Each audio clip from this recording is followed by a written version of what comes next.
기도하시면서 오후 예배 드리도록 하겠습니다. 기도하겠습니다.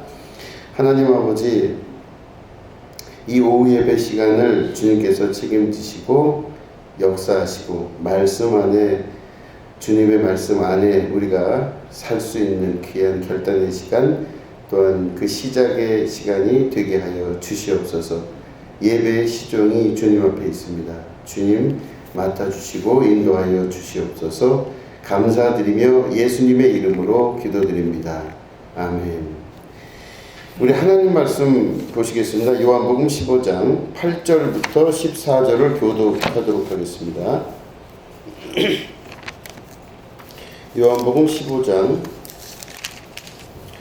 8절부터 14절을 교독하도록 하겠습니다. 너희가 열매를 많이 맺으면 내 아버지께서 영광을 받으실 것이요 너희는 내 제자가 되리라.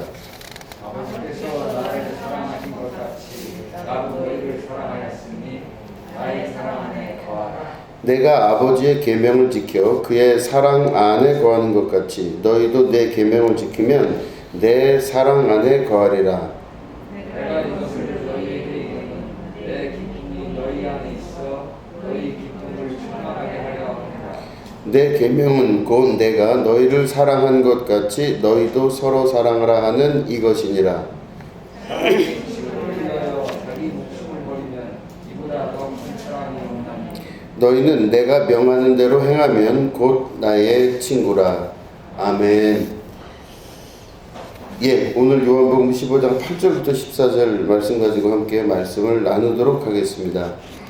요한복음 15장의 특징이 뭐냐면 예수님과 하나님과의 관계를 먼저 말씀하시고 그 다음에 그런 것처럼 예수님과 우리와의 관계를 이렇게 같은 구조 안에서 설명을 하십니다.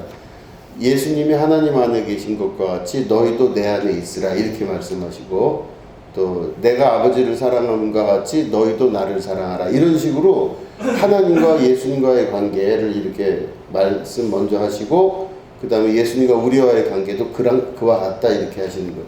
근데 왜 그렇게 하냐면은 그 예수님이 이 사람들 앞에서, 제자들 앞에서 그 말씀을 하실 때는 하나님이 보이시질 않기 때문에, 보이지 않는 하나님과의 관계가 우리에게 나타나는 방법은, 유일하게 나타날 수 있는 건 종교적 행위밖에 없습니다. 우리가 하나님을 알 수 있는 방법들이. 그래서 하나님을 만난다 할 때는 종교적인 행위를 통해서, 그 예배나 제사를 통해서 하나님을 만나고 그 다음에 그 결과가 우리에게 오고 뭐 이렇게 보는 거예요. 근데 예수님이 지금 보이시는 하나님으로 우리에게 오셨잖아요. 그죠?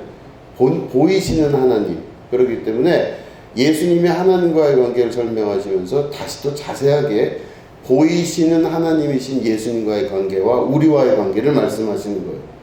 그러니까 결국에는 보이지 않는 하나님에 대해서 우리가 느끼고 있는 막연한 이런 많은 것들을 예수님이 그 당시에 제자들 앞에서 보이는 하나님으로서 너희가 나를, 또 내가 너희 안에 이렇게 관계가 이루어져야 된다 이렇게 말씀을 하시는 것이죠. 그죠? 그러니까 이 대비되는 상황을 잘 보시고, 그래서 우리가 예수님 안에 들어가 살 수 있도록 해야 되는데, 그러면 지금 현재 보이는 예수님인데, 보이는 예수님이 부활하신 후에 우리가 할 수 있는 건 도대체 뭐냐? 또다시 안 보이는 예수님이 되셨잖아요. 지금 예수님 볼 수 없잖아요. 우리가 육신으로 오신 예수님을 볼 수 없는데, 그래서 예수님이 남겨놓으신 게 바로 뭐냐면, 내 몸, 여기 있는 내 손과 팔목을 만져봐라 이게 아니라, 예수님이 남겨놓으신 게 결국 예수님의 말씀이에요. 계명이에요. 그 계명을 지키는 자가 되면 예수님과의 관계가 이루어지게 되는 겁니다. 예수님 말씀을 진짜로 믿고 그 계명을 지키려고 할 때, 여기 말씀 우리 마지막에 읽은 14절에 보면, 그럴 때 너희가 곧 내 친구가 된다 이렇게 말씀을 하시는 겁니다. 그래서 보면은 어쨌든 보이지 않는 하나님에 관한 관계 안에서 보이는 하나님이신 예수님이 오셨고, 보이는 하나님이신 예수님이 다시 보이지 아니하는 하나님으로 됐을 때 우리에게 남겨진 바는 바로 예수님의 말씀이에요. 예수님의 말씀은 지금까지 있었던 종교적 행위와 틀을 만들어 놓았던 율법적인 모습에서 훨씬 더 앞서 나가서 율법의 미진한 부분들을 완성하시는 단계에 예수님의 말씀이 이제 존재하게 되는 겁니다. 그래서 예수님 말씀은 율법을 완전하게 함과 동시에 구원에 이르는 유일한 길이 되는 거예요. 그래서 예수님의 말씀 안에서 우리가 살아가면 예수님의 친구가 됨과 동시에 보이지 않는 하나님을 만나는 또 삶에서 경험하는 그런 기쁨이 있게 됩니다. 우리가 처음에 보면 8, 9절에 보면 너희가 열매를 많이 맺으면 내 아버지께서 영광을 받으실 것이요 너희는 내 제자가 되리라 이렇게 말씀을 하셨어요. 여기 열매라는 단어를 사용을 했습니다. 근데 열매라는 단어는 농부가 쓰는 단어잖아요. 농사 지을 때 농부의 자존심은 열매예요. 저도 안성에서 목회를 할 때 보면은 포도밭 하시는 분들이 많은데 어느 집 포도가 맛이 저 볼 때 다 똑같이 생겼거든요. 거봉 포도가 다 비슷하게 생겼는데 정말로 어느 집 포도가 맛있어요. 근데 그 집 포도는 정말로 달고 맛있어요. 그런 집이 있어요. 야, 그래서 이제 이렇게 사람마다 다르구나. 그냥 똑같은 포도를 심었는지 그건 잘 모르겠는데 아무튼 보기에는 그냥 거봉 포도인데요. 그 집 이름, 그 농사 지신 분 이름 적어 놓는 걸 보면 달라요. 그 집 맛은 달라요. 그 집 포도 맛이 정말 달라요. 야, 그래서 이 집은 진짜로 어떻게 이렇게 농사를 잘 짓냐 이런 말을 우리가 한 적이 있거든요. 그러니까 참 희한하지만 누가 농사를 짓느냐에 따라서 그 포도 맛이 달라지는 거. 물론 품종도 있을 거고 그 밭에 영향도 있을 거고 뭐 퇴비나 뭐 이걸 얼마나 주느냐에 따라 다르고 뭐 이거 다 포함되겠지만 결론적으로는 그 집 농사를 지시는 분이 누구냐에 따라 달라져요. 같은 시간은 달라져요. 그 또 보면은 똑같은 소인데 소를 다 키우는 집이 많았거든. 거기 똑같은 이제 소 젖을 짜는 집들인데 어느 집은요 A 뿔뿔뿔 등급이 나오는 집이 있어요. 그냥 소젖이 그렇게 품질이 좋아요. 그 제일 1등급 소젖은 우유는 우리가 직접 마시는 우유로 간대요. 근데 그거보다 조금 떨어지는 우유들 이렇게 뭐 B등급 뭐 C등급까지 간다고 하는데 거의 그 밑에 등급으로 가면요 뭐로 많이 쓰인 줄 아세요? 버터, 치즈 이걸 이제 쓰여요. 근데 그거보다 더 밑으로 가서 제일 못 쓰는 그 먹지 못할 정도의 그 C등급 정도 되는 건 뭘로 쓰는 줄 아세요? 네? 비누? 비누가 애들 분유로 써요. 저 그 얘기 듣고 얼마나 충격을 받았지 몰라. 아니 저는 애들 분유가 애기들이기 때문에 더 좋은 걸로 쓸 거라 생각했는데 애들 분유는 가공품 중에서 유가공품 중에서 제일 낮은 등급이래요. 아 이거 이런 걸 조심해야 되나? 하여튼 그렇대요. 유가공품 중에서 제일 낮은 등급에 있는 게 애들 분유로 이렇게 나간대. 아무튼 이제 그것도 보면은 그 집 그 축산농가의 그 주인이 누구냐에 따라 그 유지방 그 함량하고 또 우유의 품질이 그렇게 달라지더라고요. 그래서 참 신기하다. 아니 똑같은 밭에 똑같은 포도나무 다 똑같고 뭐 이러니 저러니 생긴 게 비슷하게 생긴 소들인데 어떻게 저렇게 주인에 따라 다 다를까 이렇게 생각을 했었어요. 그래서 보면 그 농사 지시는 분들이나 이렇게 말씀을 나눠보면 자존심이 되게 세요. 최소한 포도에 있어서만큼은 자존심 나는 이렇다 우유도 이렇다 딱 이게 본인들의 자존심이 있어요. 그 회사도 그 서울우유냐 남양분유냐가 달라요. 어디에다 납품하느냐가 아주 그 자존심이 있어요. 그거를 제가 거기서 있으면서 경험을 이렇게 하면서 야 진짜 어떻게 하길래 저렇게 농사를 잘 짓나 이렇게 했는데 그래서 열매가 나올 때 포도 열매가 나올 때 그 농사 짓는 분의 자존심이 거기 달려 있다는 걸 몸소 경험을 했어요. 아 기가 막힙니다. 그 포도 맛이. 근데 좀 안 좋은 포도는 그 집주인도 그냥 맨날 술 먹고 다니는지 하여튼 그래요. 하여튼 뭔지를 모르는데 하여튼 그 집 포도는 그래요. 또 그런 포도가 있어요. 그러니까 이게 보면은 열매가 그 주인의 그 농사꾼의 그 아주 중요한 자존심이에요. 그러니까 열매가 얼마나 그 농사꾼의 자존심을 올렸다 내려놨다 나는지 몰라요. 근데 이게 말씀을 보면은 우리가 열매래요. 우리가 열매래요. 하나님의 열매. 열매 맺는 가지잖아요. 우리가 열매를 맺어야 되는데 우리가 맺는 게 아니라 하나님이 우리를 통해서 맺는 거거든요. 자, 그러면 지금 우리가 맺은 열매를 가지고 우리 주인이신 하나님이 기뻐하실까요? 안 기뻐하실까요? 안 기뻐하세요? 내 열매를 보고 자랑하는 게 아니라 우리가 낸 열매를 보고 누가 먹어보더니 사람들이 아유 주인 양반이 맨날 술만 먹고 다니나 봐 이러면 곤란하죠. 그러니까 우리가 맺은 열매를 가지고 그 주인이 기뻐하냐 안 하냐가 아주 달라지는 겁니다. 그러니까 그렇기 때문에 결국엔 우리가 열매를 맺는 게 별거 아닌 게 아니에요. 아주 중요한 거고 하나님의 영광이라고도 하고 하나님의 기쁨이 돼요. 내가 어떤 열매를 거두느냐 이게 너무너무 중요해요. 근데 열매 맺을 정도로 잘하는 게 쉽지가 않다는 겁니다. 그래서 이제 이 아동부 어린아이부터 이렇게 쭉 자라나서 이제 성인이 되고 뭐 이렇게 되잖아요. 근데 아동부라 그래서 이때 잘했다 그래서 뭐 열매 맺는 이게 잘 되는 것도 아니고 또 예수님을 늦게 믿었다 그래갖고 그 사람이 뭐 좀 떨어지고 그런 것도 아니에요. 이거 참 시기를 알 수가 없는데 한 사람이 이렇게 신앙생활 하면서 자라나면서 어느 정도가 돼서 열매를 맺을 정도가 됐을 때 되면은 그게 참 기적과 같이 이상할 정도로 이게 역사하시면서 그 열매를 맺는 것들을 볼 수 있습니다. 그럼 열매를 맺을 때 보통 우리는 뭐가 열매인가 이렇게 생각을 하잖아요. 그러면 열매를 맺을 때 저 사람이 교회 생활을 잘하고 예배를 잘 드리고 헌금 생활 잘하고 봉사 잘하고 기도도 열심히 하고 뭐 이렇게 이걸로 그 사람을 판단하는 경우가 많아요. 교회들이. 근데 그거가 아니라 진짜로 열매가 뭔가 성경적인 열매는 뭔가 이렇게 보면 성령의 9가지 열매의 그 열매예요. 그걸 잘하고 있나? 그러니까 사랑과 희락과 화평과 자비와 양선과 충성과 온유와 절제, 그죠? 오래 참음. 그래서 9가지 열매가 있는데 그 9가지 열매를 잘 맺고 있느냐가 아주 중요해요. 그러니까 나를 통해서 사랑의 열매가 잘 맺어지고 있나를 돌아보실 수 있으셔야 돼요. 그러니까 교회에서 예배 잘 드리고 헌금도 잘 드리고 뭐 봉사도 열심히 하고 뭐 교회에서 아주 최고인데 집에 가서 맨날 싸워요. 그러면 됩니까 안 됩니까? 그건 어쩔 수 없다고요? 이 사랑의 열매가 잘 돼야 되고 희락의 열매가 잘 되셔야 돼요. 그죠? 희락은 기쁨이 있으셔야 돼요. 그래도 기쁨이 있고 삶이 재미있고 기쁘고 그러셔야 되지 않겠어요? 그죠?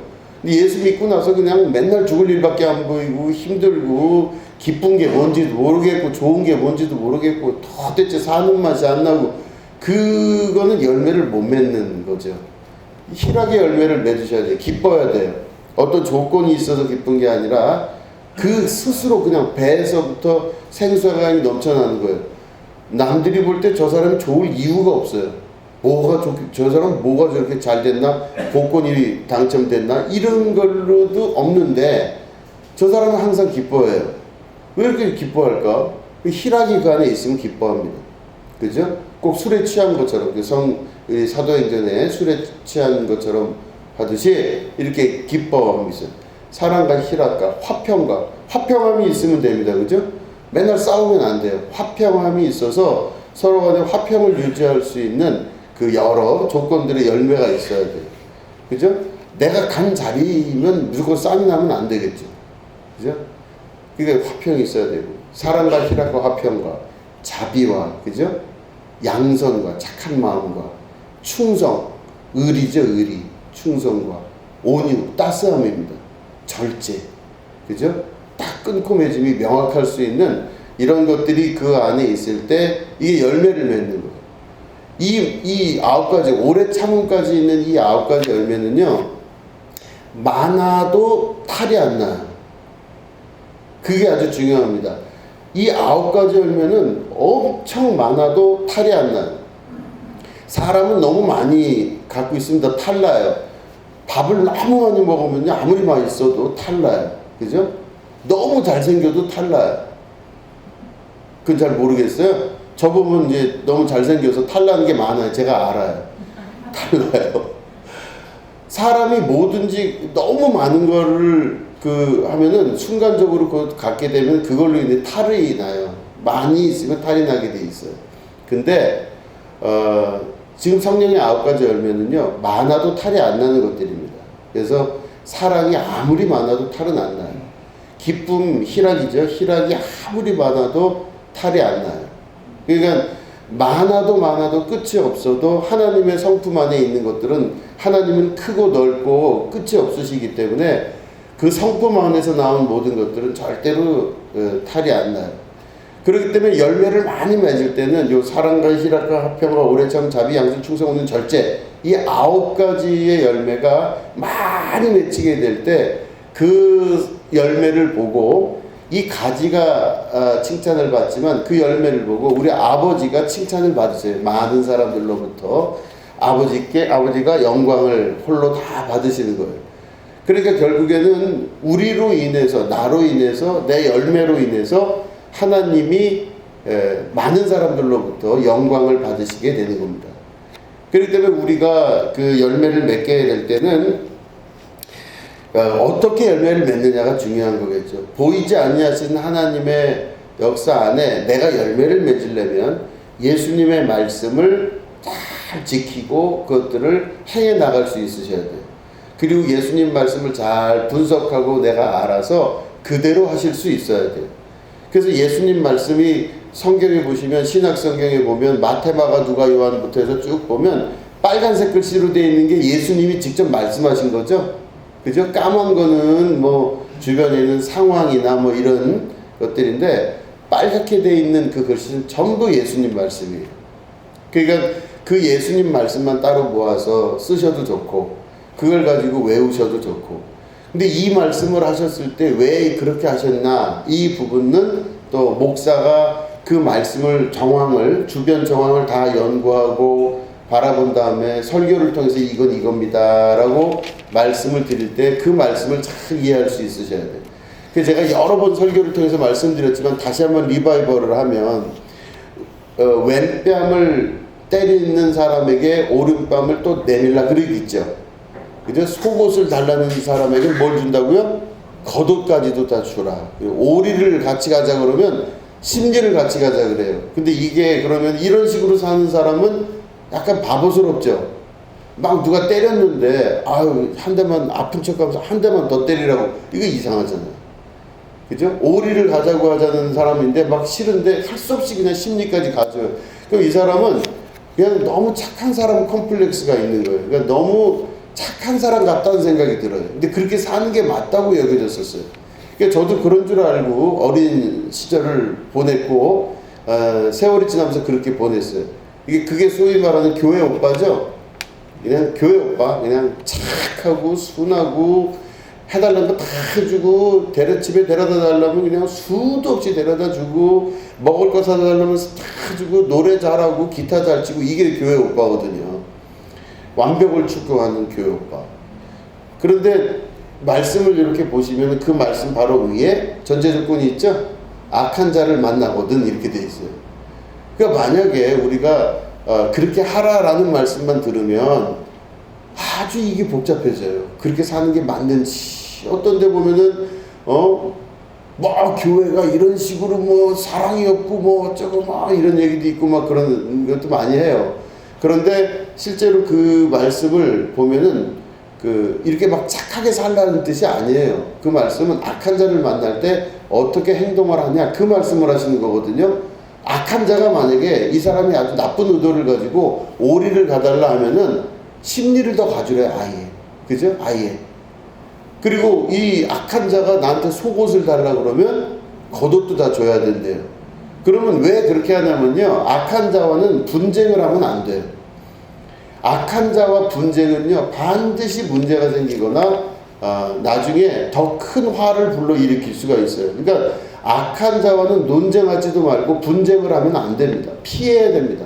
그러니까 피해야 되는 가장 중요한 것이 바로 뭐냐? 지혜예요. 지혜. 이 사람하고 같이 맞닥뜨려서 막 싸우고 분노하고 막 내가 힘으로 누르고 이렇게 해서 이길 것 같지만 절대 이길 수가 없어요.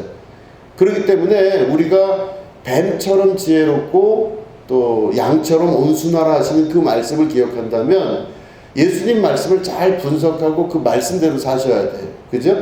그러면 이 말씀을 듣고 나서는 우리가 이번 주에 만약에 악한 자를 만나면 어떻게 해야 될까요?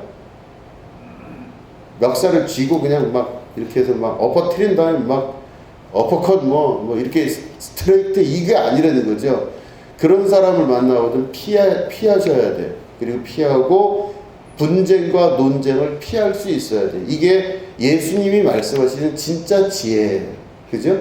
이 사람이 바로 뱀처럼 지혜롭고 양처럼 온순한 겁니다. 이렇게 돼야 되는데 이 말씀대로 내가 진짜 산다면요, 악한 자를 만났을 때마다 생각이 드셔야 돼요.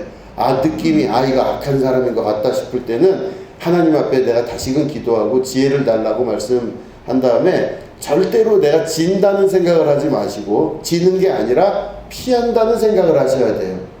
그렇죠? 피해야 됩니다. 이게 지혜의 말씀이에요. 그럼 피하기 시작하면요, 그 사람과 분쟁이 일어나질 않고 어떤 것들로 걸리는 부분이 없게 돼요. 이게 예수님이 우리에게 말씀하신 지혜의 말씀이에요. 그러면은 결국은 너희가 내 말을 듣고 그대로 행하면 너희가 그때 내 친구가 될 것이다, 이렇게 말씀하신 14절 말씀이 이루어지게 되는 겁니다. 예수님 말씀을 우리가 잘 받아들이고 그 예수님 말씀대로 우리가 행하고 진짜로 살아간다면 우리가 바로 열매 맺는 사람들이 되기 시작해요. 그 열매는 성령의 열매임과 동시에 지혜의 열매예요. 성령님이 곧 지혜의 영이시기 때문에 우리가 지혜롭게 살게 되고 지혜의 열매를 거둘 수 있게 되는 거예요. 그죠? 그렇기 때문에 우리 안에 있는 육신의 미련함이 우리의 밖으로 나아가고 그리스도의 거룩하신 지혜가 우리 가운데 있어서 사람들과의 만남, 그리고 어떤 존재들과의 만남을 이룰 때도 이 말씀 안에서 말씀을 지키고 해결해 갈 수 있으셔야 돼요. 사랑과 희락과 화평, 자비, 양선, 충성, 온유, 절제, 그죠? 오래 참음. 이 9가지 열매가 풍성하게 열매를 이루어지면 진짜 하나님이 사람들로부터 하나님이 칭찬을 받으세요. 야, 저 사람은 참 지혜로운 것 같아. 저 사람은 참 사랑이 있어. 저 사람은 참 온유하네. 그죠? 근데 이 세상에 밟으면 꿈틀댄다고 누가 그렇게 온유롭겠어요? 온유하기가 쉽지가 않죠. 아무리 성격 좋은 사람들도요, 그냥 밟으면 꿈틀하는 것처럼 그냥 자기 성격이 나올 수밖에 없는, 당연하지 않겠습니까?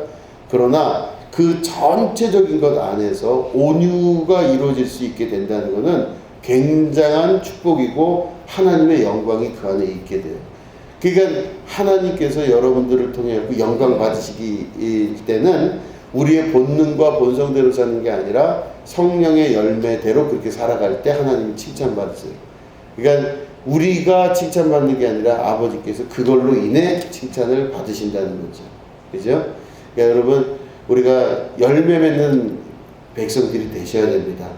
열매 맺는 방법은 가지가 예수님에게 딱 붙어 있어서 예수님으로부터 양분을 얻어서 그 말씀을 얻어서 살 때 우리가 열매를 맺을 수 있게 되고 하나님 나라의 백성이 진짜로 되는 겁니다. 그래서 그 말씀대로 살려고 노력을 하셔야 돼요. 그죠? 자, 노력하는 방법은 말씀을 그대로 듣고 믿고 행하려고 하고, 또 이제 목사의 설교를 통해서 이 말씀이 진짜 의도하는 바는 이런 뜻입니다 라는 설교를 들으시면 그대로 행할 수 있도록 계속해서 훈련을 스스로 해나갈 수 있을 때 반드시 열매 맺고 하나님이 기뻐하시는 그 자녀들에게 주시는 한량없는 복을 또한 여러분도 받게 되실 줄로 믿습니다. 예, 이런 것들이 계속 커갈 때 그 삶이 그리고 신앙이 점점점 확장돼 가는 거예요. 그죠? 예, 여러분들에게 이런 하나님의 축복이 함께 하시기를 주님의 이름으로 축원드립니다. 기도하겠습니다. 하나님 아버지, 감사하고 또 감사드립니다. 하나님께서 우리들과 함께 하셔서 열매 맺는 백성 될 수 있도록 성령 하나님 인도하여 주시옵소서. 우리가 열매를 잘 맺고 또 잘 맺음으로 아버지께 영광 돌림으로 말미암아 하나님께 영광이 되고 땅에는 기쁨과 축복이 되는 은혜의 삶이 있게 하여 주시옵소서. 우리 성령 하나님 오늘도 우리와 함께 하셔서 예수님의 말씀을 지켜나갈 수 있고 행할 수 있는 용기도 허락하셔서 우리가 영원히 예수님과 예수님의 친구가 되는 기쁨을 누리고 살게 하여 주시옵소서. 감사드리며 예수님의 이름으로 기도드립니다. 아멘.